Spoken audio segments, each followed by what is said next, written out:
you know about this legacy? Wednesday night, tuned in to this legacy. Mark and Will locked in on this legacy. Mel and PIP's in on this legacy. Let's go. What you know about this legacy? Wednesday night, tuned in to this legacy. Mark and Will locked in on this legacy. Get your popcorn, I know you need this medicine. Let's go.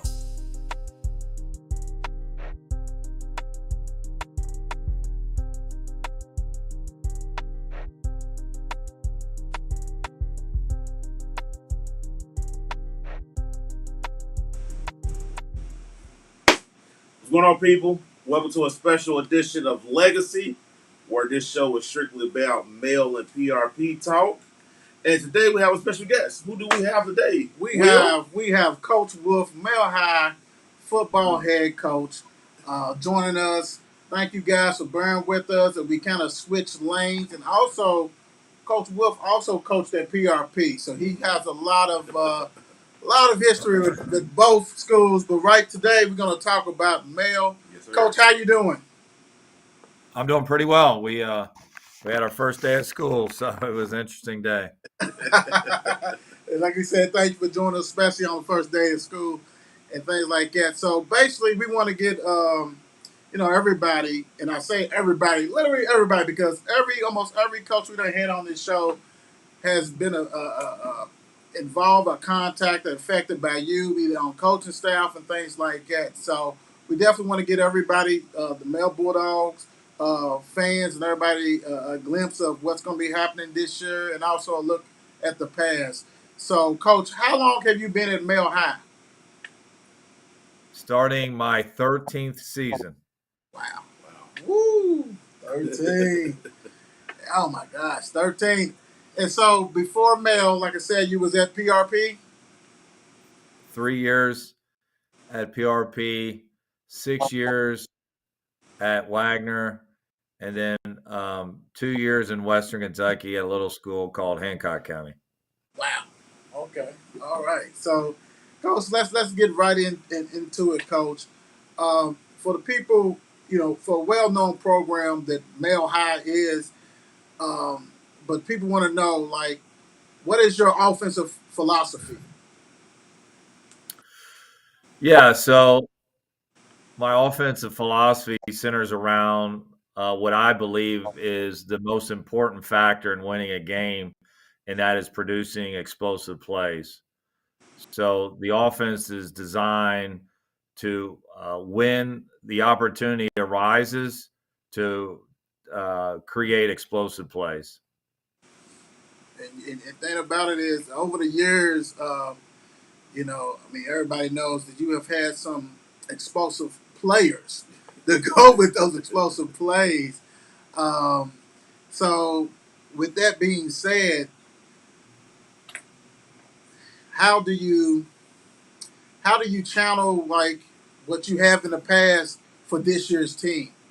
Do you see a lot of similarities? I know you lost a lot of offensive, defensive players and things like that, especially the line. And so, how do you go about with that? So, with your philosophy with that?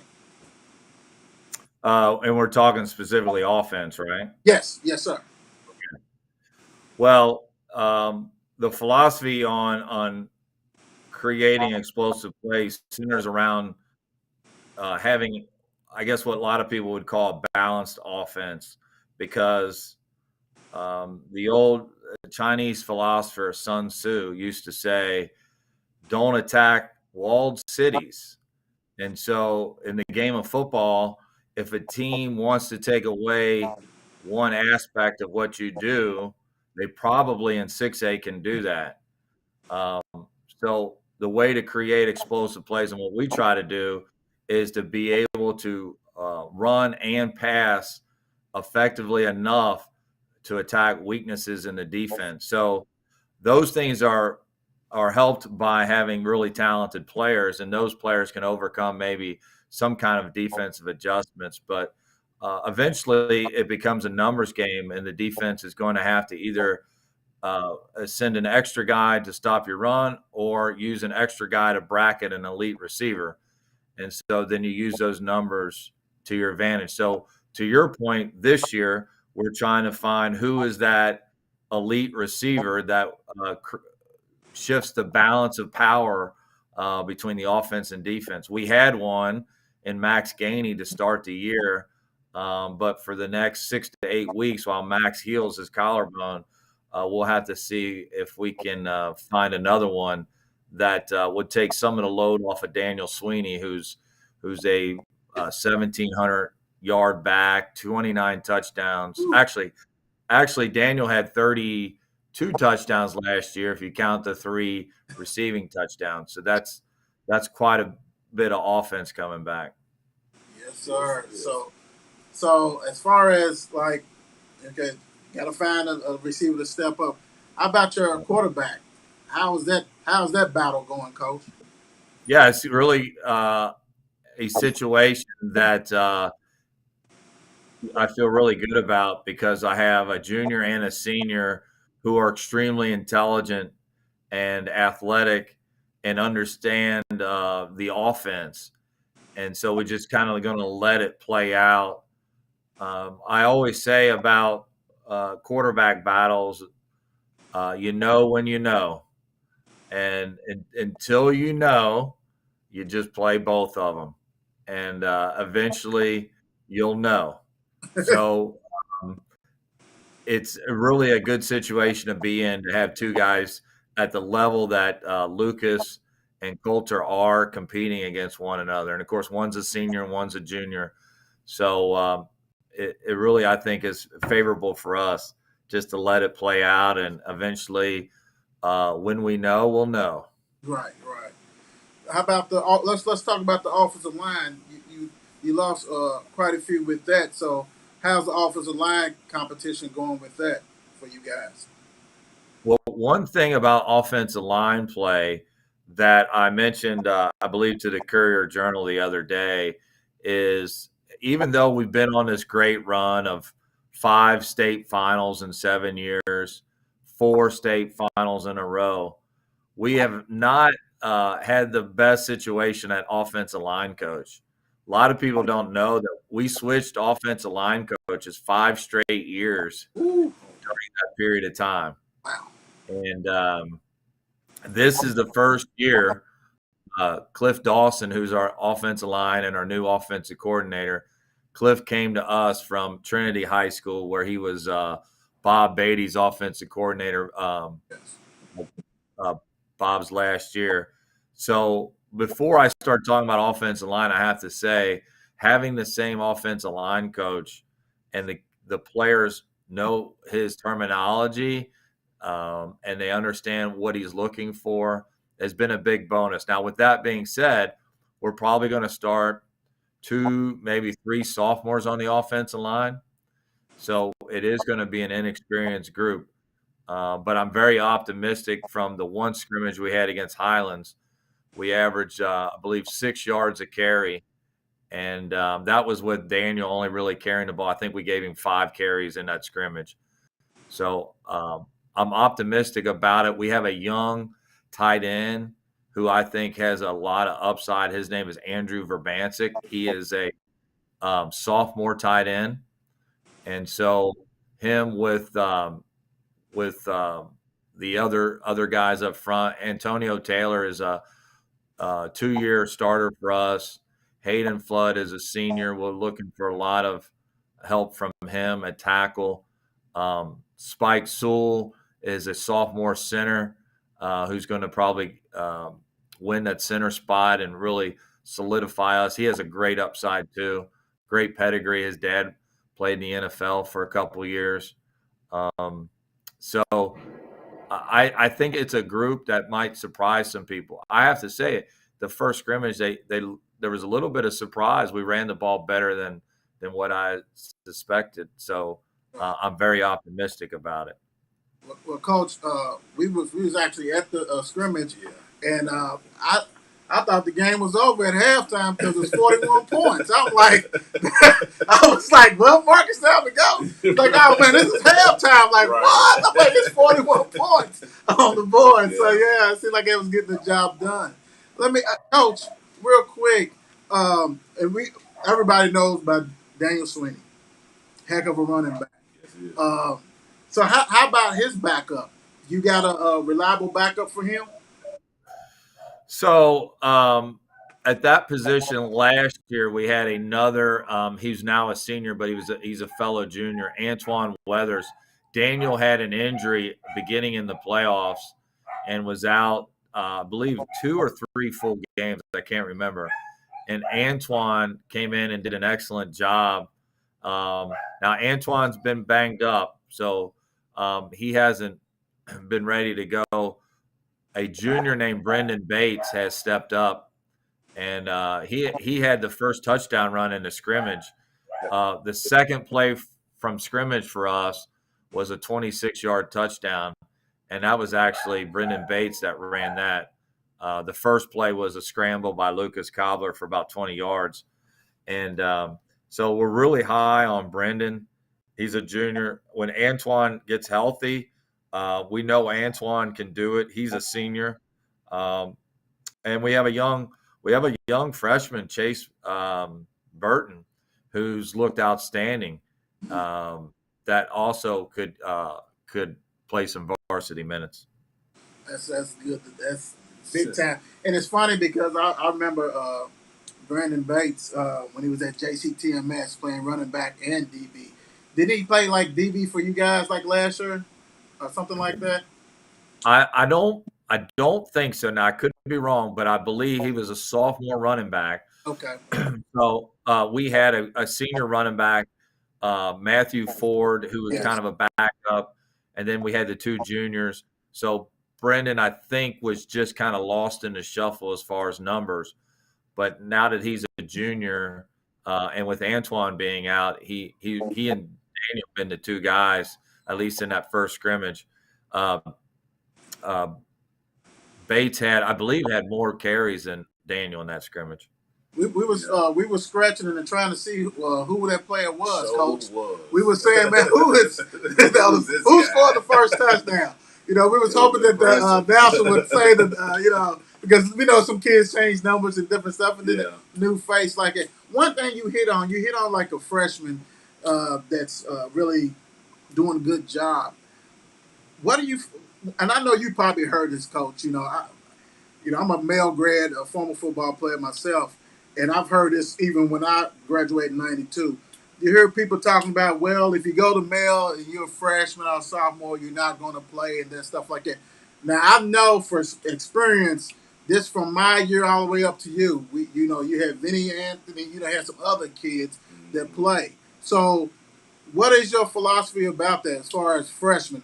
I mean, I know, but just for the people who are listening so they can hear from you. We play the best players. Our job is to put the best product on the field Friday night, and if the freshmen make it through summer and can handle the workload of a varsity player, then that we actually just forget that they're freshmen. They're just the next guy. As you alluded to before, Vinny Anthony had 2 touchdowns in the state championship 2018 as a freshman. Sayla Brown started at defensive tackle in the state championship game as a freshman. Elijah Manning started at defensive end in that game as a freshman. Nick Shuddy was our punter in that game as a freshman. And there might have been a couple of more there. So I know that there were 6 freshmen that played in the state championship in 2018. I know Antonio Harris started as a DB last year in the state championship. I know Max Gainey started as a wide receiver his freshman year in the state championship. So I don't think there's any question that if they can play, they play right away for us. Right. Thank you, Coach. Because like I said, we hear it all the time, but so it's good for it to come out of your mouth to let them know that hey, we're looking for players that can play, and if they can play, they can play. So let's get to the defense, Coach. What kind of defense do you guys run? We base out of a nickel defense, so it's a 4-2-5 structure, and essentially all that means is you take a 4-3 defense and you take your Sam linebacker, and instead of that guy having linebacker skill sets, he has DB skill sets. And so that's been really good for us as a base. I think in the NFL, which I know 6A football is not the NFL, but within the last 10 years, the nickel has become the base defense in the NFL. We started running base nickel to try to stop Trinity in early 2010, 2013. That was we designed the defense to try to stop them, Right. and then we thought we would adjust to everybody else. So that's why we based out of the nickel, and we've kind of stuck with it. That doesn't mean we stay in the nickel personnel. Last year in the state finals, we moved out of nickel and moved into a 3-4 base defense. But that's what we put in first is the nickel defense. Okay. So let's get into the nitty gritty on that defense. You had a monster defense and lost a lot of players. So how is the defense? Let's start with the defensive line. How is the defensive line looking this year, Coach? Well, the good thing, the bad thing is there's no returning starting experience on the defensive line to start with, so that's bad. The good thing is, as of the last scrimmage, we're starting 3 seniors on the line who their time has come and if they paid their dues. 1 junior and Bryce Strickland, but the other 3 are seniors. So in 6A football, if you can play with 17, 18-year-olds up front, you're going to be much better off. So if I tell you, hey, we don't have any experience up front, but we're starting 3 seniors and a junior, and, they're 17, 18 years old, and, they're 240, 250 pounds each across the board, you got to feel better than hearing, hey, we're going to start a 210-pound sophomore or a freshman. So that's kind of where we are. We're going to have to let those guys get their sea legs up front and see where it goes. At the linebacker spot, we're going to start 2 underclassmen as of right now. In Solomon Conley, who's just a sophomore, and then we started KJ Wilson last week at the other linebacker spot. Both of those guys are extremely fast for linebackers. They're both fast enough to be DBs, but they're going to play inside linebackers. So the issue with them is they actually maybe read too fast and run too fast to the ball and overrun the ball. Yes. But with experience, the experience will help them down the road.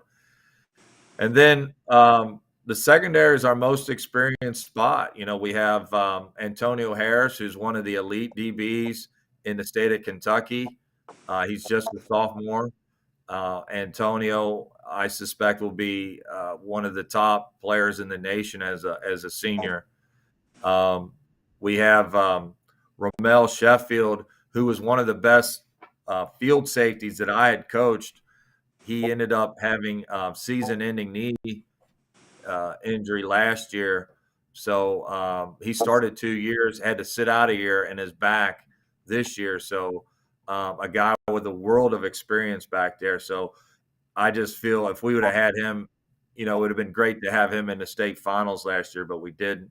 He missed the whole year, but he's back now. Some more experience in Demetrius Dunlap. Demetrius can play probably every position in the secondary and both linebackers. He's every bit of 6'2", 6'3". So his length is extremely valuable back there. And then Deshaun Cooper, who was a starter for us last year, is also back, and he's played both safety and corner. So, we have a lot of experience in that secondary with those 4 guys. So we're hoping that becomes, we gave up the 2 big scores, the 2 long scores in the scrimmage, as you know. One was a 76-yard pass, and the other one was a 65-yard pass, which I wouldn't have expected that with our secondary. But I know on one of those we had some backups in or whatever. But I really think that the secondary should end up being a strength for us for the defense moving forward. Coach, you hit something earlier, and And I want to touch on that a little bit about assistant coaches and being successful that Mel has been uh, with you as a head coach. You've lost a lot of assistants. Um, do you look at that as a medal? You know what I'm saying? Like that's like I said, there's a lot of coaches that we have had on here has coached with you, and you got them spread out. I mean, I know as far as continuity as the team, but I mean, you got a lot of people who has went on to be head coaches or other stuff like that. How do you internalize that? Well, I appreciate that question because that's really at the forefront of what we're doing. I'm really proud of the fact. Now we have a smaller coaching staff this year. We're only 8 coaches, Okay. and that's freshmen through varsity. So that's coaching 8 guys are coaching 135 players. But out of those 8 coaches, 5 of those are male alums. Um, all 5 of those guys played for me. Excuse me, 4 of them are male alums. One's a Wagner alum, excuse me. But all 5 of them played for me. And all the male guys start like Eric Palmer, who's the linebackers coach, played on the state final team in 2010. Jalen Kemp, who's the new DB coach, played on the state final team in 2010. Devin Gentry played on the state championship 2015 team, went on to play at Georgia State. Corey Mattingly, who's our running backs coach and head freshman coach, is a 96 graduate of Male. And then Chase Porter, who's our defensive coordinator, has been coaching with me a long time. Chase played for me at Wagner. So really thrilled with that staff. We got another outside linebacker coach from Arkansas in Brandon Keaton. And he's here. His wife is a U of L professor. So to be able to reload the coaching staff, and like you mentioned, we have former coaches at Male that were assistants at Butler, at Seneca, at Wagner, at Providence, Indiana, at Nelson County, at Hopkinsville High School. So we have them. We have a good amount of guys out there. Yes, sir. It's I don't know if it's ever been done, and I know I talked to Mark about it a lot, but the run that you're on, 4 straight state championship games, and like you said, 5 out of the past 7. But let's go with the 4 straight. I don't know if it's been done in 6A. I remember when I played it was 4A, and I know Trinity won 3 in a row type stuff. So I don't know if they went 4, but what do you think about that accomplishment? I know you got 1 state championship, and I know you're a competitor. You won them all. And as former Yeah. Bulldogs, we want you to have them all. But Yeah. think about that, Coach. How does it feel? I mean, that's not everybody can say that at all. No, I appreciate that, and sometimes that's what they call maybe first world problems. Here we are, all disappointed that we didn't win the state championship, and we've been there 5 of the last 7, 4 in a row, and yeah, there are many schools that never get to go experience the state final atmosphere, and so it humbles you. It keeps you grounded. It keeps you hungry. We want to win them all, and but like to your point, you take a step back and you can kind of appreciate that this isn't something that comes along very often. And if it's not been done very often, and to your point, I don't even know how many times it's been done in 6A. Right. If it doesn't happen very often, then it must be pretty hard to do. So you're right. It is an accomplishment, and it's an accomplishment that all of the players and the coaches and the support staff at Male can be appreciative of and look back on that as something pretty profound. Right. Also, Coach, is something out there that you hopefully you can get this year, and that's that #1 spot overall. Male is #2 overall wins in the country as far as high school football. I don't know. Is it Valdosta who's number one? I can't recall who's number one, and it might be Valdosta from Georgia. But It's it's Valdosta, and I believe they have 933 wins, but I'm not really keeping track. but I know one thing. I know it's been articles and everything else like that. I know that with another good year, Mel has a chance. It depends on what they're doing and everything like that.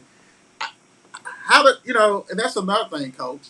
How does it feel? I mean, you're like, everybody knows Mel here, but across the country, Mel is the number 2 winningest program of all time in the country. Well, when we started here in 2010, we were 4th in the nation and number 2 in Kentucky. Fort Thomas Highlands was actually ahead of us. So we fast forward to 12 seasons and 13 years, 13th season coming up, and we're within 6 wins of being able to make claim to the winningest program in the entire nation. And so I just would like for us to get it done. I would like to be able to hang the banner on 12 field, and everybody that walks down, the banner would say America's winningest high school football program. Woo! Hey, that's what I'm talking about. Hey, and then let's talk about real quick the tradition, and it's kind of like what you have done has been. It's unbelievable, Coach, and I'm gonna say that it's really unbelievable because not only what you have done as far as the state championships you have won, the state finals, the players that you have helped produce to go to college that has went to NFL, but you follow another legend in Coach Redmond. That is hard to do, and hats off to Coach Kelsey and everybody else like that and all the support. But that is very hard to have, basically. And I mean, I'm saying that you're still coaching. I'm gonna say 2 Hall of Fame coaches back to back, pretty much. When you took the job, how was your thought? Because Coach Redmond was very, very, very successful. And let me preface this because you said you was at Wagner. And let me ask you this: did you replace him when he was at before he left Wagner? No, Okay. my years are a little off, but I think I came about 10 years after he was gone. Okay. Cool. I will say that it's been a lot of things going in the right way for us to have the success we've had. The one thing is we have the best athletic director I think anybody could have in John Kelsey. He is an absolute elite level athletic director. He could run the University of Louisville, University of Kentucky, and you have to have. It's not it's not one person. You have to have people in a leadership position that have the vision, the foresight, and the competitiveness to take on this challenge of running a successful 6A program. And so I can tell you that Coach Redmond, I just think he's the best. He is what I say, his personality is bigger than life.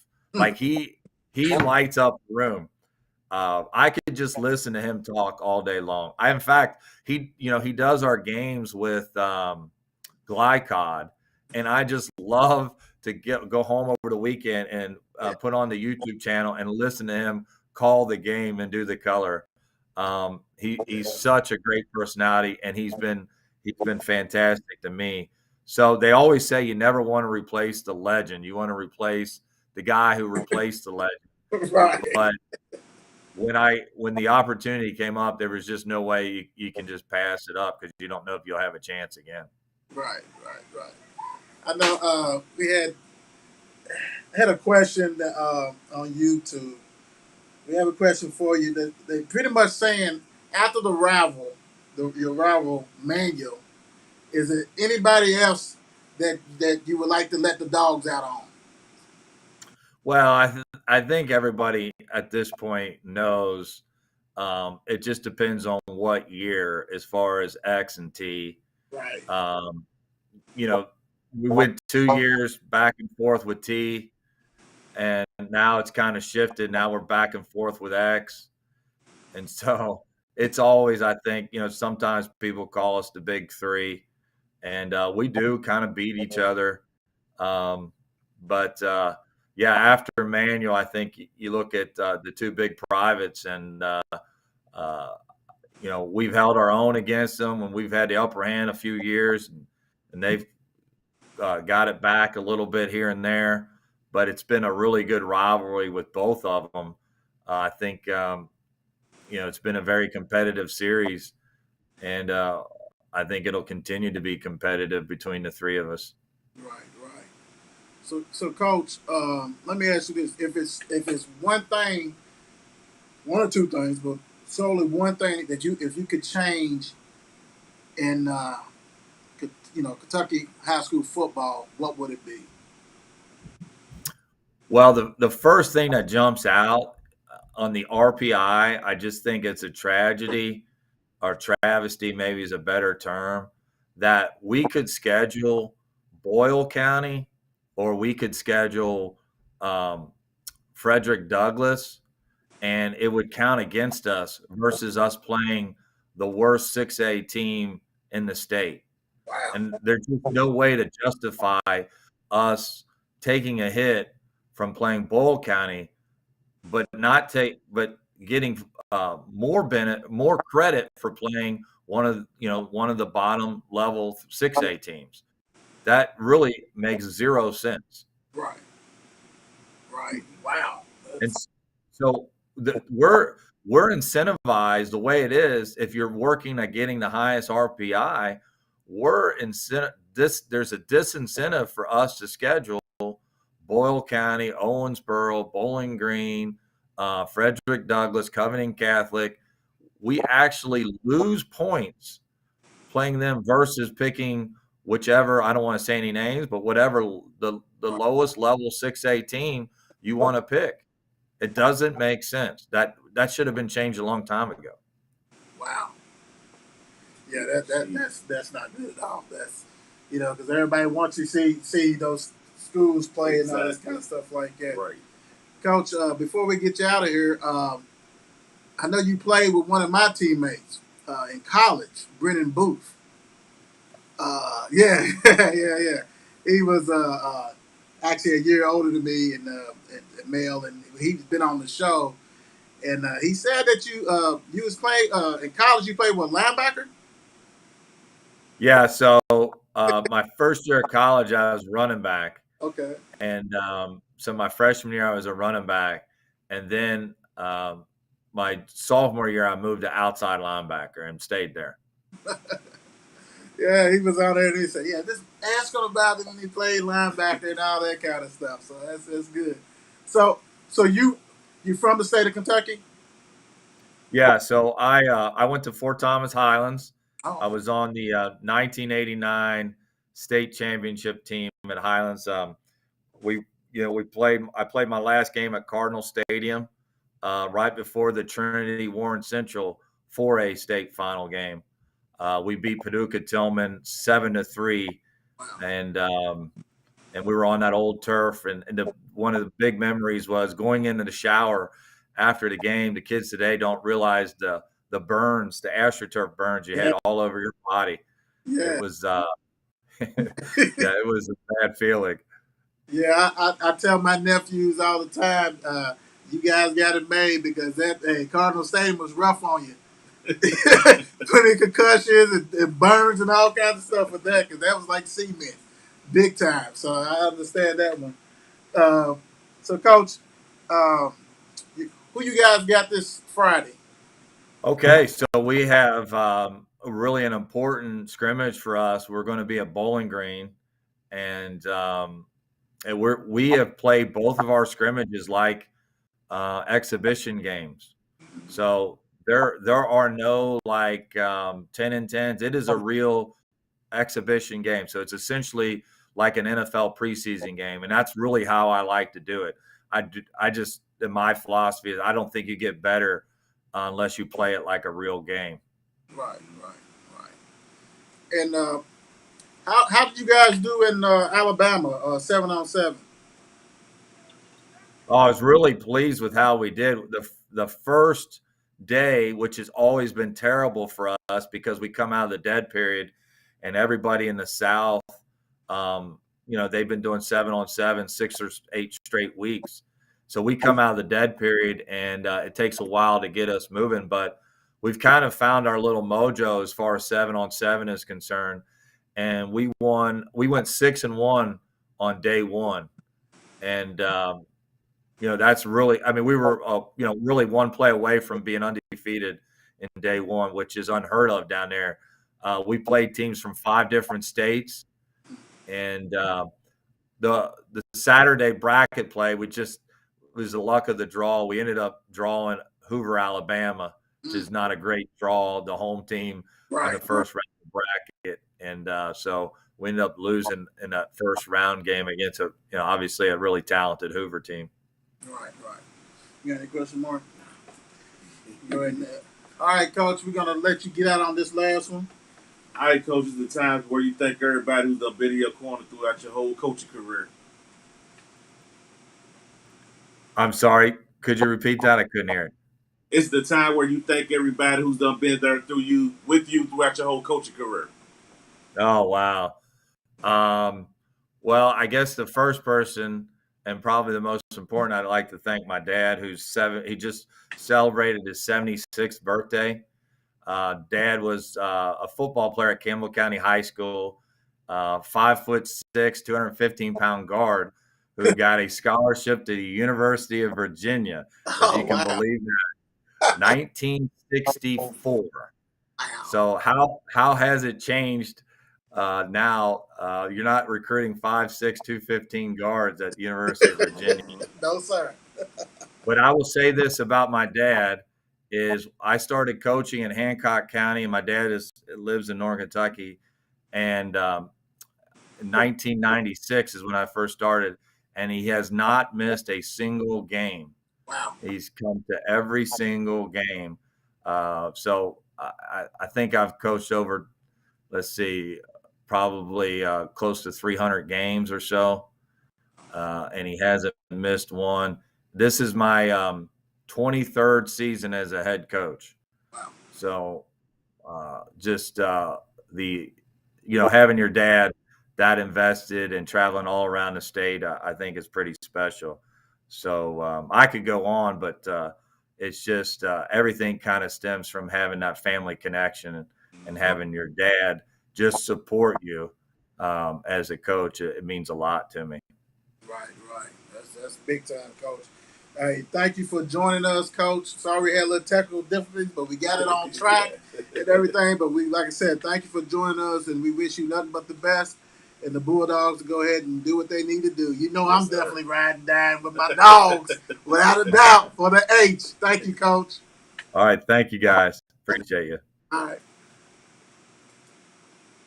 Coach Wolf, guys. Thank you, guys, for who joined on us. Sorry that it got mixed up and everything else, but we'll definitely make it for you guys. So, sir. God bless. And we got a good one tomorrow. Yeah. Damon King will be on. Manual star basketball player. Be safe. Peace out. Market wheel. Yeah. What you know about them Bulldogs and them Panthers? Legacy. That's right. Legacy. That's right. Legacy. That's right. Legacy. Let's go. What you know about this legacy? Wednesday night tuned in to this legacy. Mark and Will locked in on this legacy. Mel and PIP's in on this legacy. Let's go. What you know about this legacy? Wednesday night tuned in to this legacy. Mark and Will locked in on this legacy. Get your popcorn, I know you need this medicine. Let's go.